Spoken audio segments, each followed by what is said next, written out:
What's up everybody and welcome to this week's What's on Kickstarter. Today we're going to be taking a look at some of the great, good, and not so good decks recently released in the community. But of course, before we jump into it, make sure to like the video and subscribe to the channel. And please ring the bell. So I gotta say, Steve, the past couple of weeks we've seen a very small amount of new decks released. I was really excited to see there are a ton of new decks this week, man. Yeah, I'm always excited to see if we have a lot of good, a lot of great, a lot of needs help, but obviously you'll have to stick around to see. It's always a mystery, even sometimes for us, But with that said, man, I am really excited to see a lot more creators coming to the table again. I thought we hit a weird little summer lull there, but it seems that things are picking back up. So hopefully this means that people are out there backing awesome projects. And as always, we always like to hear what everyone's going to be backing this week. So while you're following along, make sure to drop some comments down below and let us know what campaigns get you excited this week. I'm excited to see if I save money, if I spend money this week. Dude, I have to say, you've saved money the past couple weeks, so this week I think your wallet's going to take a small hit, maybe. We'll see. Yeah, dude, I'll be honest. I actually haven't backed decks in a little bit. I've backed a couple of our fun campaigns that we've done, but yeah, it's been a little bit. Well, maybe this week changes it all, so let's see, man. So jumping into this week's first great deck, we have the Hawk playing cards from Kevin Kim. You may know Kevin is the creator of the recently released Nabi playing cards, which is a really fun, colorful deck of playing cards. But what we see here obviously is a little bit different, more geared towards Kevin's Korean history and heritage, which I think is absolutely awesome. I love the styling of this deck right off the bat. Jumping into the campaign, we see a fun little story here, touches on the key features of the deck right out the gate. Printed by USPCC, fulfilled by Gambler's Warehouse. Really love the style that he's used to create not only the visuals for this deck with that kind of dim lighting and the really vibrant golds and blues in these renders, but I love that he's tied that in with the header sections as well. The one thing I would like to see though on the printer section is which stock is going to be used. All things considered, I'm a big fan of the crushed USPCC stock, but their standard stock feels great as well. But from a usability point of view, I do think people like to know whether or not it's going to be crushed versus standard. Yeah, it looks like, obviously Nabi being a cardistry deck, it's more relevant, this looking like a more of a magic deck. Similar to a magic deck or maybe a collector's deck even. Yeah. I dig the history and the story behind this though, and that back design just looks great. Kind of reminds me of something that you see from like Theory 11, but obviously much more like culturally oriented.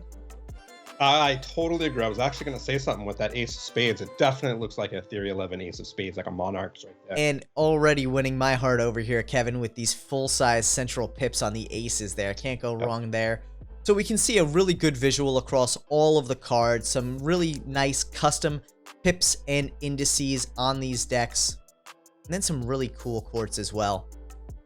Yeah, fun. I love this. This is a really well put together campaign. I have to say, Kevin, with his first campaign, the Nabi campaign, came out the gate really strong with a great campaign as well.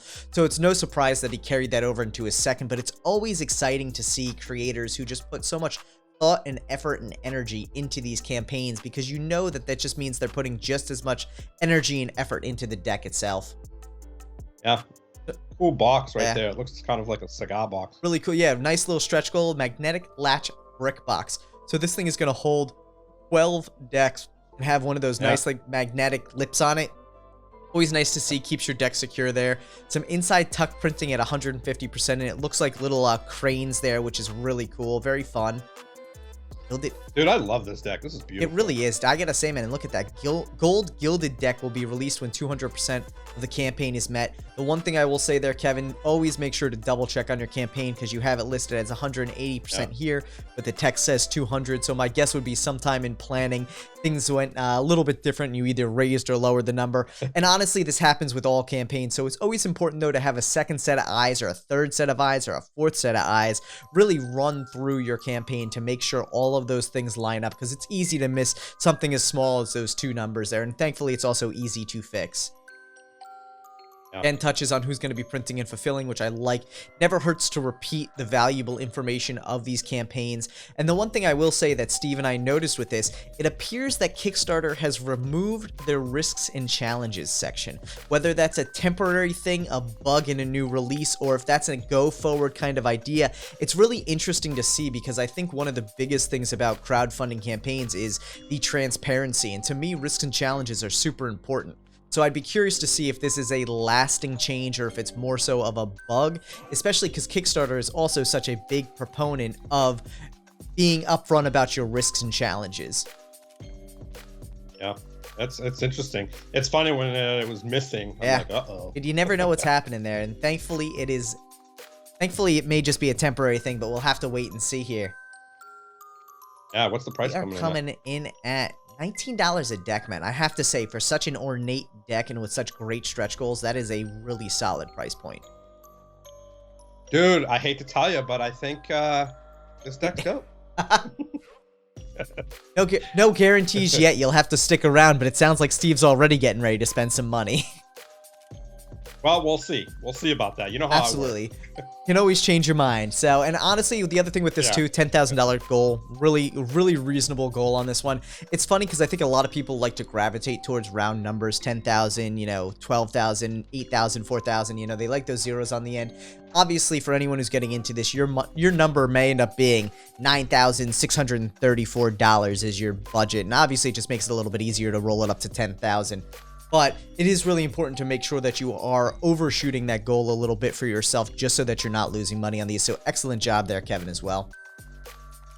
Yeah, dope deck. So next up for this week's first good campaign, we have the Vintage deck. I gotta say, man, this is actually a really interesting deck of cards as well. Really kind of into the style of it. The one thing that immediately stands out to me on this one is, based on the text around this, I would make a guess to say that the creator of this is not a native English speaker. You can see it's based in Ho Chi Minh City, Vietnam. And while that's not a problem, what I would say in a lot of these campaigns, if you are going to gear towards an English-speaking audience, it's always helpful to reach out to someone within the community to see if they will help edit and double-check your copy. One of the great things about this community is there are a lot of people who are willing to help out with a simple DM over Instagram, so always make sure to try and reach out to see if people can tweak some things for you here, just because one of the things that immediately stands out to me in the story is it says, I am working alone on this project, and then it mentions another person, the project creator is my friend and just helped me with the project created. So a little bit of a confusion there, and I don't think it's a big deal, all things considered. A lot of people for a campaign are looking more at the visuals than anything, but one of the good things about a campaign is you want to make sure that you are hitting on everything as cleanly as possible. So for a first campaign, really well put together, I have to say, but let's dive into it a little bit more here. Talks about the vintage art style, shows off the back design really nice, and I have to say that back design is really kind of interesting. It reminds me of like a old school Victorian era, like a curtain or something, or like a curtain you'd see in like a mansion or something. So very cool, very nice looking tuck. Talks about the deck right here, printed and shipped from local Saigon, Vietnam. That's the one thing I think that actually makes this go from a great campaign to a good campaign.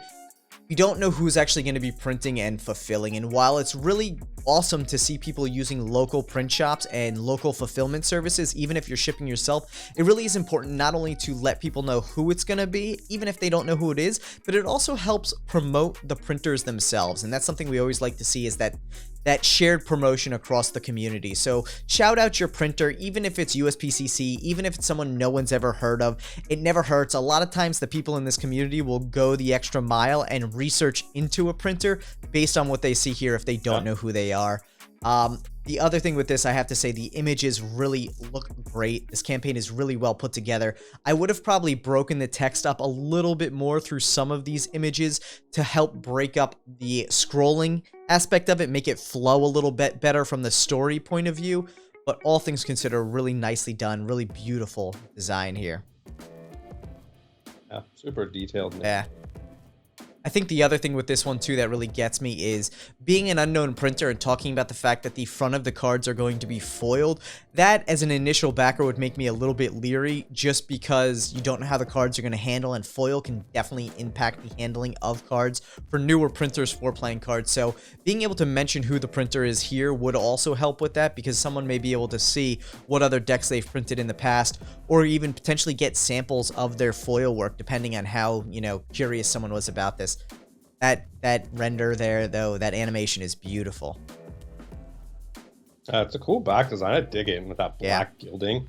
Looks really so sharp. It looks like that is a stretch goal. So nicely done, indicating that is a stretch goal, but still drawing in that eye with that black gilding. I really like black gilding. I wish more people would use it more frequently, because it is kind of a nice catch-all, and I feel like so many people default to silver or hollow. It's always nice to see a black gilding on a deck. Yeah. Cool tuck box. Yeah, very nice tuck box. Very interesting style. Also interesting stands as well. If you're really into this design, I think it's I mean, that's awesome. It almost looks like a chair. So really, really clever way to put this all together. Let's check out the stretch goals here real quick. We see silver foil on the back of the cards at 8,000. Sounds like a reasonable goal. Gilded with black metal foil at 12. So the really interesting thing about that is you're actually looking at a deck that is going to include the gilding based on this from the stretch goals, not an additional deck with gilding. The other thing I would say here is you can see that somehow this 15,000 goal is already unlocked. That may have just been an accident, or they may have unlocked it early, but I think an indication of that within the campaign is always important so that people know why that says unlocked when nothing else is unlocked, to avoid confusion. Yeah. Oh, that's really cool. How much is this coming at? Let's see here. We are looking at $22 shipped, which all things considered for a foil back deck is actually reasonable price point depending on the quality there. Actually, was just noticing too, it's really cool that this chair, which I originally thought was a single deck holder, actually holds 3 decks. Yeah. So, yeah, $22 is a reasonable price point on this. I definitely think the two big things that stand out are who's going to be printing and fulfilling, specifically naming who's going to be doing that, and also making sure to just have someone come in and check the grammar, check the spelling, double check the campaign across the board. And that is not just because this is a non-native English speaking campaign. Every campaign should have as many people as possible double checking these things before they go live. Even Steve and I, when we kicked off our campaign, probably within the first 15-20 minutes, had people message us and be like, hey, this needs to be tweaked and that needs to be tweaked. It's always a learning process, so having as many eyes as you can on before the campaign starts doesn't remove the likelihood that someone at the campaign launch is going to come with an issue, but it makes it much less likely that there's going to be a ton of issues. So always something to keep in mind there. I love the fact that they included the timeline here as well. I do think that is really nicely done. And again, though, like for me, just not seeing the risks and challenges is always an interesting thing, especially for a newer creator, because I think it gives the creator an extra chance to really prove how credible they can be, you know? So, yeah, totally. Very nice campaign. Good luck with this vintage deck. And next up for this week's Needs Help deck, we have the Royal Spades playing card, which I gotta say, man, I think we went with a lot of really kind of classic styles for the decks this week. This one actually is a really cool campaign, and the idea behind this is really well put together. Some of the things that stand out to me that make this a needs help campaign versus a good campaign, which it easily could have been, are some very foundational aspects. So one of the things we see out the gate here is a $60,000 goal. That is an astronomical goal when it comes to playing cards, and while they do discuss in the comments why their goal is so high, by putting such a high goal, you've now basically significantly limited your chances of actually funding, which means that this deck, which has a lot of potential and is really a nicely designed deck, is likely not going to get made or is going to need to be relaunched. And so we can touch on why they talk about it in the comments in a little bit, but that to me is an immediate, you know, situation there that needs to be corrected, because that's one of the first thing people see. And when they see a 60,000 gold, their immediate thought is, oh, I'm gonna hit the remind me button right here because I don't know how this is gonna do. And then in 48 hours, if it looks like this is going to fund, then maybe I'll jump on board. You want as many people getting on board with this as early as possible so that you have that momentum and you build that excitement and trust around it. Yeah, I mean, that's a big turnoff for me. Absolutely, man. really interesting way about going about this campaign as well. I do have to say, I really, we've discussed in this past, I do like the idea of clean single image scrolling throughout. The text on the screen right now is a little bit small due to the modifications we use to fit the screen on the cutout center here. But with that in mind, you do want to make sure that all of your text is legible throughout. There were a couple parts in this campaign where it was a little bit smaller than the main text, and so it did make it, you had to squint a little bit. If on your phone, it might even be more compacted. So something to consider there, text size and readability. Got a nice little story coming into it here. Talks about the epoxy edition, which basically is the box itself is going to be an epoxy resin edition versus a metal edition. Really cool concept. I always love to see people getting very creative with custom decks and the tucks that go with them. The one thing that jumps out to me here too is Made in Cinema 4D seems to appear a lot on these images. So I would say if you're creating these, it always helps to be able to remove the watermark if you're going to use this software. If you can't, not the end of the world. Actually, you might have been able to even touch that up after the fact in something like GIMP or Photoshop, but that is one thing that does stand out, and as you're scrolling through, especially on a phone, it probably gets amplified even more because it is that solid black background on this like beautiful white marble render. Yeah. I would have liked to have seen the images themselves a little brighter. Yeah, I really like the cards on this too. It really has a lot of potential here with this with the kind of style and the intricacy. You can see that kind of like live versus dead aspect to it. Interesting to put quartz on the aces as well. I'm very traditional in the sense that I like a central pip on an ace.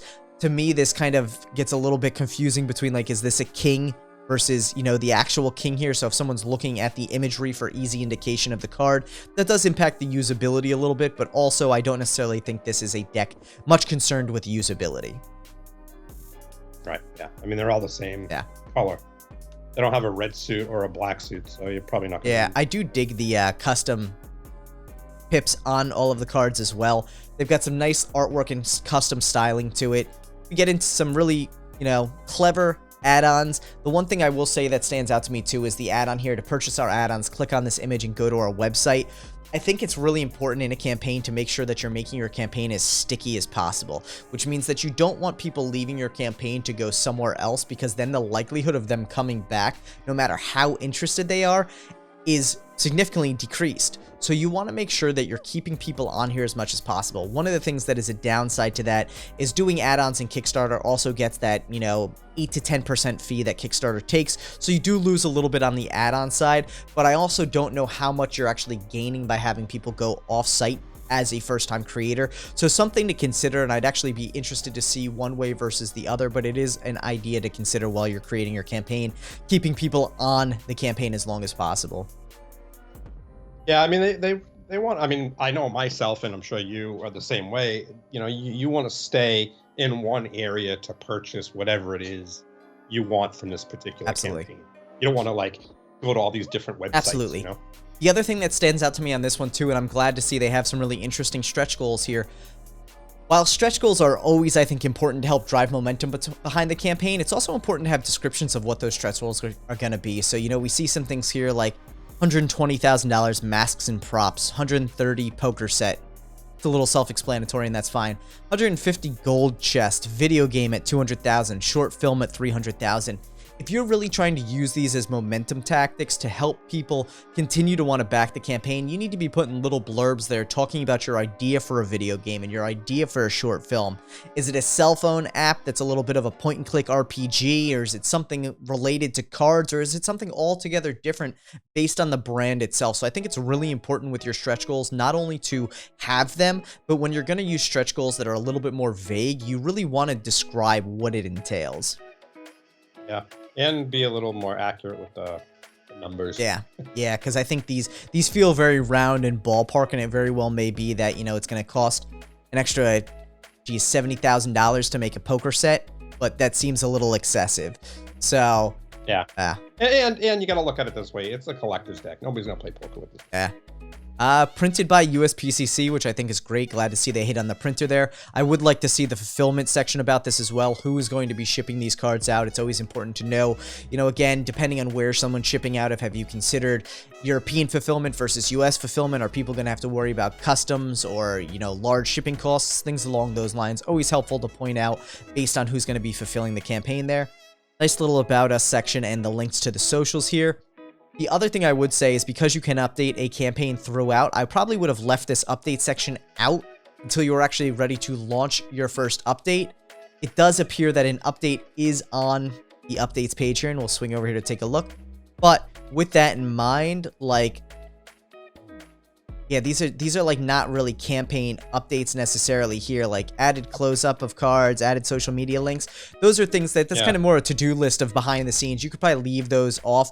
The one thing I will say here too is the high funding goal is touched on. Soon we're going to upload a graphic with an in-depth explanation of why our goal is 60K. The short answer is that we choose to make the goal bigger to make the price of our decks smaller. Most of our goal will be largely spent on manufacturing and buying the material in bulk.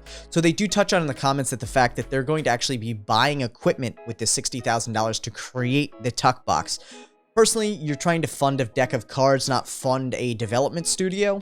Two different things. Funding a deck of cards, there's probably third-party manufacturers you could have found who would have done this at a significantly reduced price, though you wouldn't have gotten the equipment yourself to use in the future, and that would have helped bring your goal down significantly. So one thing I do want to point out here, and a big reason this is a needs help, is you need to actually figure out what your campaign is trying to accomplish. Are you trying to create a deck of cards?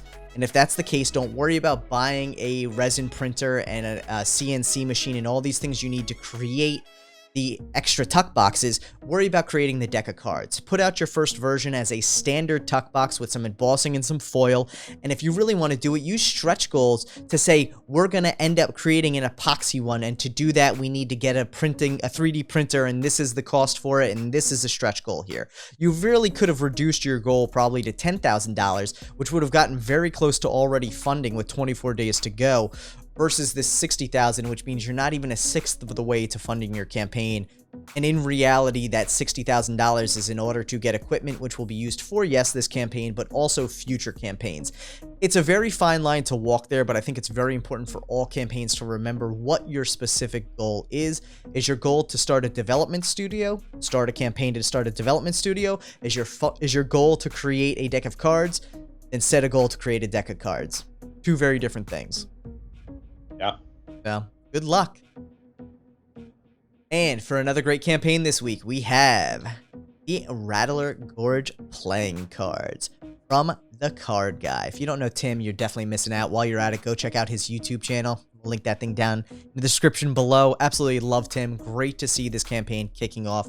Tim put together a really fun campaign here. I will say the one thing that I always am torn on, I'm not a big fan of updates in the main section. There is an update section. I think it really suits it. I think what the update in the main section does is when you're first looking at this campaign, I'm now not seeing the sales pitch for the campaign. I'm seeing signed and hand numbered uncut tucks have been unlocked at 400%. If I'm not yet interested in this deck, I don't think that makes any difference to me, and that's always where I kind of fall with this, but I do think that it can go either way. So that would be my one little tidbit for Tim there, but awesome job on the campaign so far, man. I'm really excited to see this fund. Yeah, good luck. Next up for another great campaign, we have the Cardinals playing cards from Randy Butterfield. Printed by LPC, Randy does phenomenal work. Really excited to see him bring this poker and euchre deck. Obviously meant to be playing card decks here, usable decks, really fun, and he really talks a lot about the whole vibrancy and how he loves to use vibrant colors when he creates his decks. I can't think of a more vibrant bird than a cardinal, especially being from the Northeast. This is like our first signs of spring here, are cardinals. So always fun to see this campaign here. Very nicely done, Randy, and good luck. Good luck. Next up for another great campaign this week, we have the Horology deck, playing cards for the watch lover.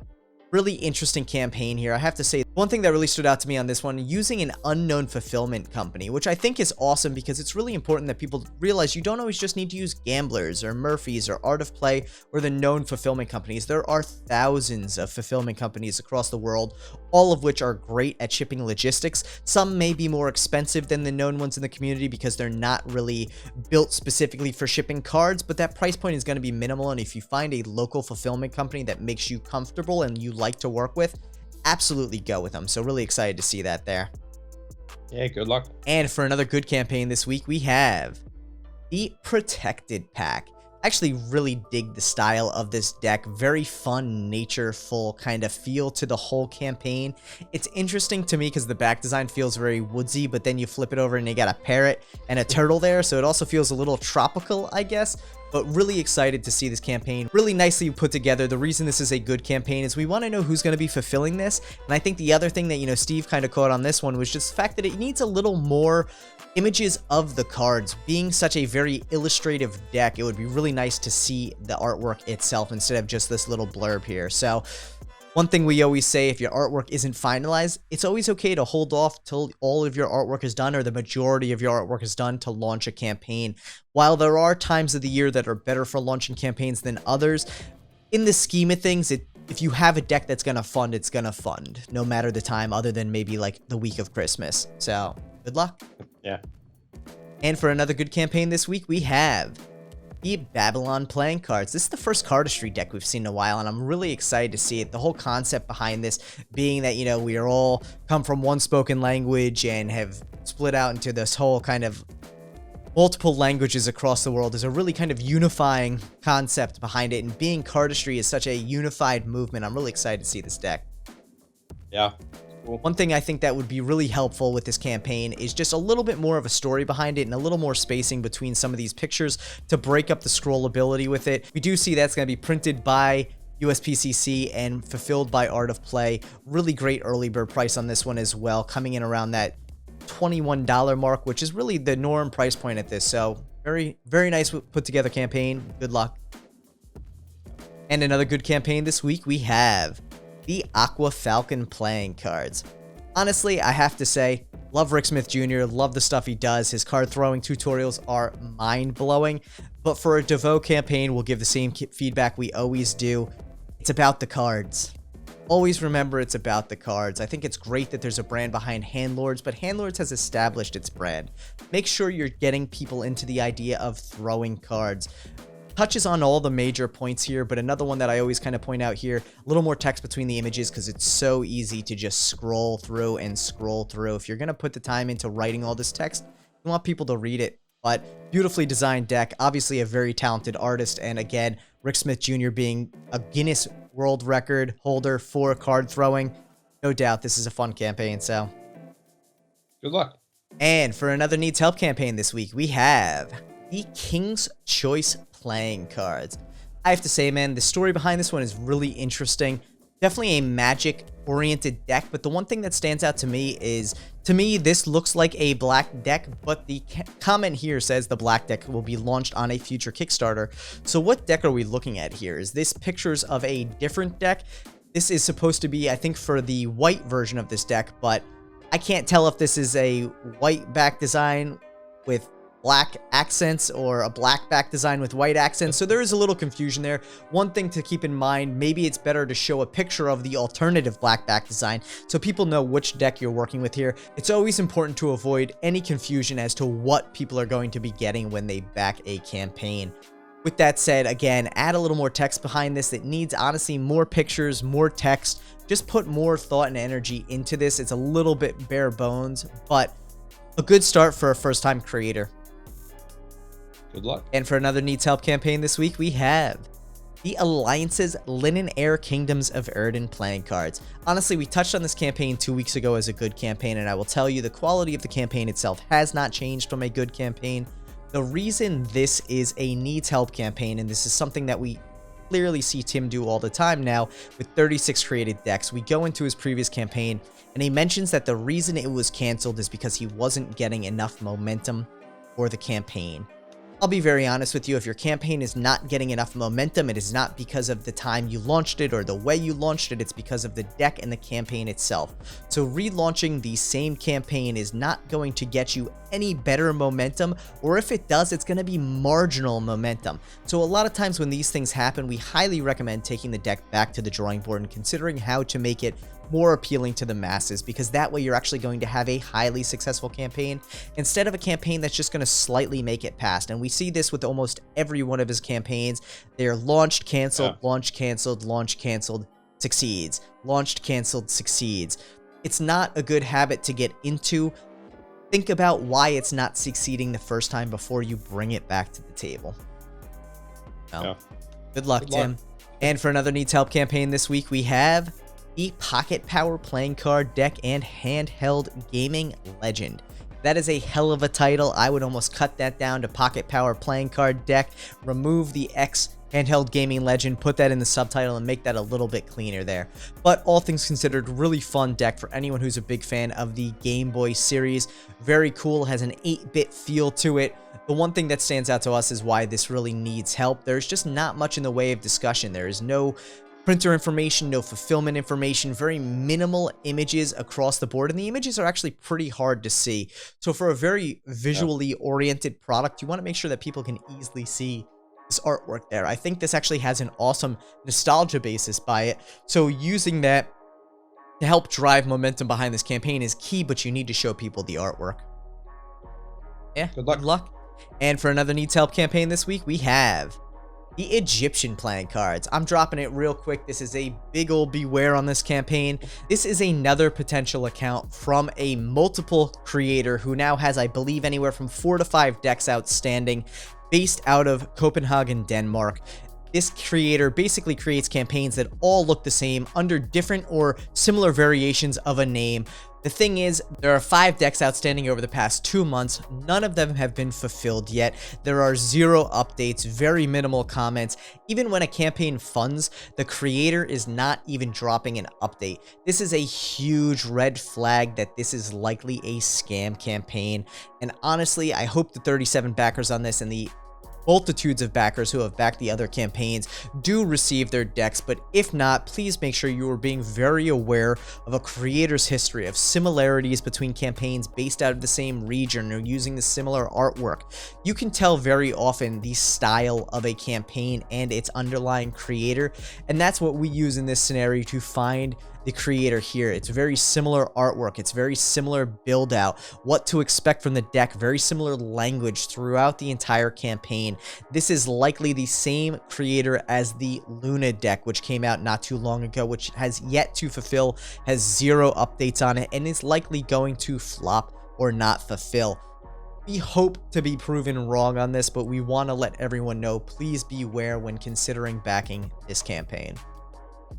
Yeah, stay away. And for an all-around just awesome card-related campaign this week, we have the Jigsaw Interconnected Playing Card Display.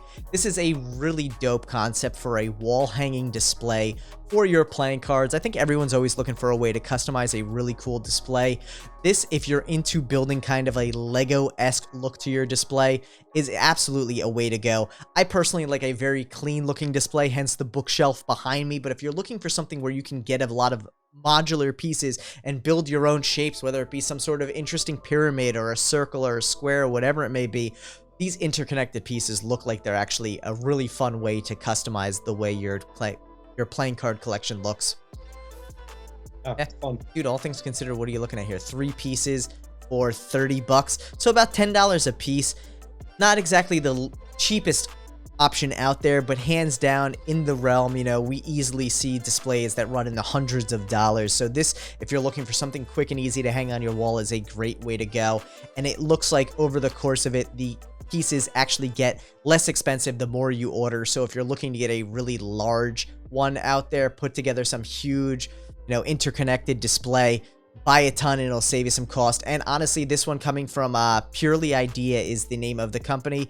They've done some great decks in the past. They have the Blood and Beast, which they show right here in the Immortals decks. Absolutely great artwork. So always excited to see them coming out with deck related goods. Good luck. So Steve, what are you backing this week? I am backing one deck. Can you guess which deck it is? Hack deck? Yep. Dude, I'm glad you remembered it this whole way through. I remembered, bro. I gotta say, a great choice with it, no question about that. I think I'm actually in for 3 this week.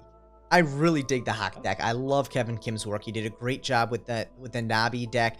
This one is just a great addition to his growing portfolio and in such a different kind of avenue of artwork. It's really beautiful. I'm excited to see that one. In addition to that, I'm definitely jumping on Rattler Gorge. I am a big Western fan, so for me, that's a beautiful deck. Tim did a great job with that one, and I'm always down to support Tim's work there. And then I think the third one for me might be the Horology deck. Now, that one's cool. I'm not gonna lie. I'm not a big fan of this new hype around like informational decks, and it does have some watch information on it. I don't care. Like, that's not why I'm buying a deck. You know, I don't, you know, but I agree. Rattler Gorge is a dope deck. I'm just not a huge Western fan. But it's beautiful. I think, you know, Jason and Tim did an awesome job on absolutely, it. man. And it's always interesting to see how these things come together. You know, again, for me, the Horology one, I'm a big watch fan, so that's what kind of draws me in on that one. And I'm still on the fence on it, but I really like the artwork. So if it turns out that my budget can handle 3 decks this week, I'll go for it. So, nice. You ready for the fun part, my man? Dude, this is the pot everybody waits for. You know what? Isn't It's really interesting because we always tell everybody to comment down below and let us know what they're going to be backing this week.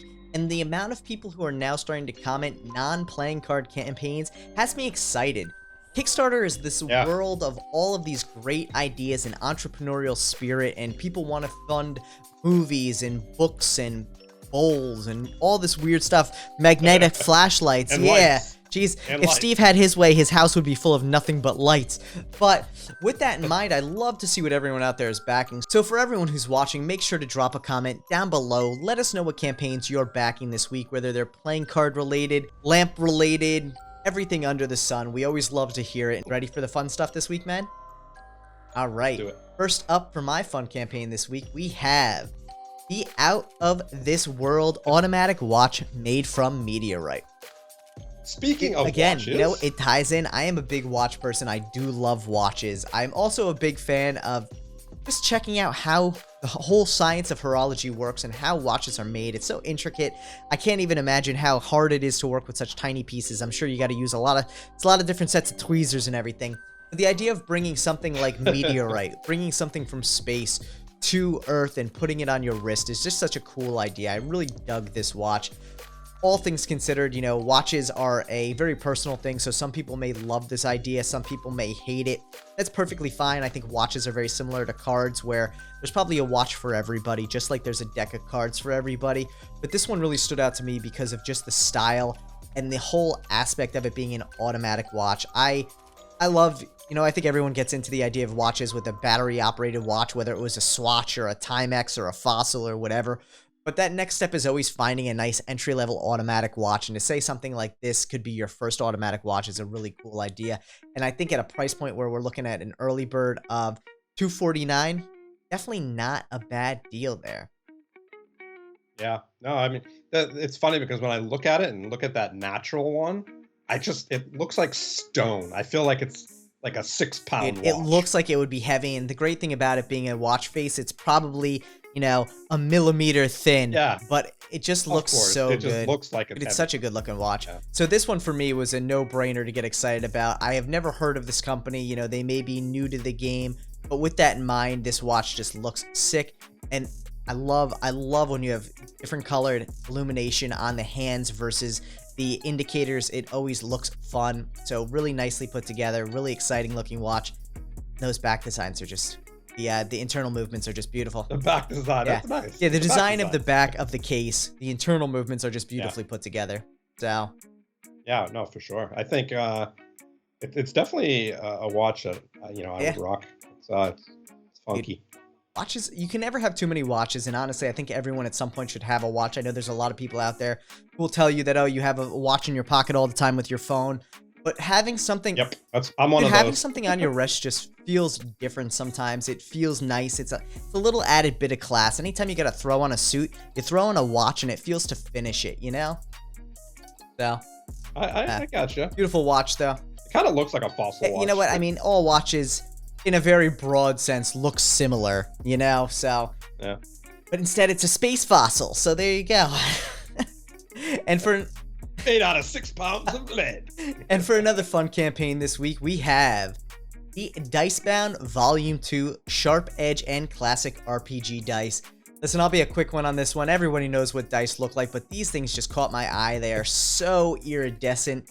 I really love the whole kind of direction that dice are going with this whole custom idea of building dice that look like they have mica chips in them or have light built into it. It's just this whole beautiful, beautiful idea of customizing tabletop games, and I think that's what it's all about. You look at games like D&D and Warhammer and all these tabletop games, it's all about building a custom environment for yourself and a character. Why not go the extra mile and get some dice with it? They just look so cool, and they're so artistic. It's such a interesting process. I'd probably go with these guys right here.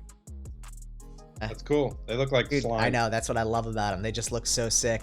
So they are fun. I like the nice bold colors. The other thing that gets me about dice though, dude, is they are not cheap. Now, how much are they? So it looks like to get into it, just one die is $6, but it adds it to a backer kit credit. So the way they do the pricing on this seems to be a little lacking in transparency, which I'm not a huge fan of, but the dice, absolutely beautiful. If I had to guess, I'd say custom dice usually for a full set run around that $60 to $70 mark. It could be around there. Now, right. Dope looking dice though, for sure. Interesting. Steve, yeah. Ready for your first fun campaign this week? All right. Steve's first fun campaign this week coming in is the official asshole coin by Zero Fucks Coin. This is 100%. Every Bostonian needs one to carry one of these in their pocket. This is the national coin of the East Coast of the United States right here. But bro, it's so good, dude. I love it so much. I got a tattoo on my finger that I could use for occasions such as this. Now it's super fun. You know, I think it's kind of a fun gag gift. You give it to your buddy. You know, it's something that you and I would carry around as. This is 100% like a bachelor party gift or like a groomsman's gift. Yeah, for sure. I thought it was fun. We have a lot of coin lovers out there, and figured we'd throw this. But if you're looking for something interesting, it's definitely a fun little coin there. And honestly, I have to say the patina that they get on this just looks beautiful. Yeah, I'm a big fan of that like used brass look. You know, that bronze.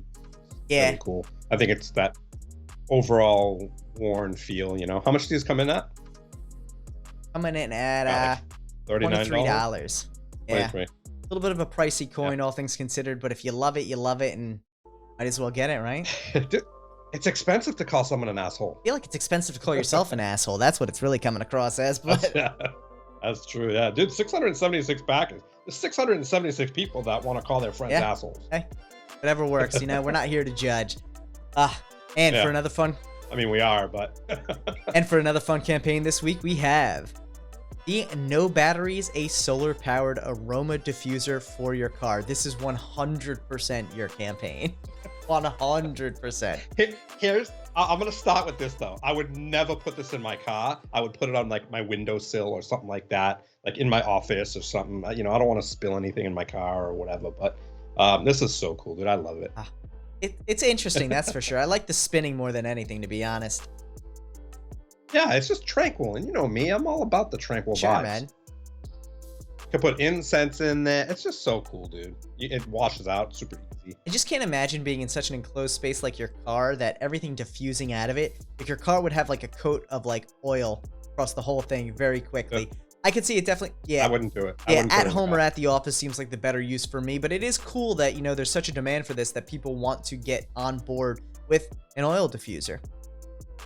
Yeah, and it's about, I think early bird is about $47, which all I saw was $2,000, and I was like, oh my god. Yeah, 47 shipped. So, and I'm guessing that's because of international shipping there. Obviously, coming from Japan, it looks like they could be shipping direct from Japan. So shipping's probably a little more pricey. Might be a good opportunity for a fulfillment company right there to help bring down those international prices, depending on where it's being manufactured. But definitely a creative use of the top on the diffuser to make it a little more visual as well. Kind of looks like a dreidel. Sure. Maybe. I've never seen a dreidel that cheap before. I don't know if the dreidels are... Yeah. I mean, they're not. It just looks like a top, but... Steve, I love it. Definitely a fun little air diffuser there. Excited to see that. Hopefully it funds, but pick some interesting ones, man. And Good there's luck. no built-in light on this one, right? There isn't. I mean, obviously, if there's an incense on it, it has a light, but not one that illuminates. There you go. There you go. So I think you made it through unscathed this week from the light aspect of it. But as always, we'd love to hear what everyone's going to be backing this week. So while you're watching, make sure to drop a comment down below. Let us know not only what favorite deck you had this week, but what else you'd be backing on Kickstarter, whether it be an oil diffuser, a set of dice, a movie, or whatever you want. Hey, bye.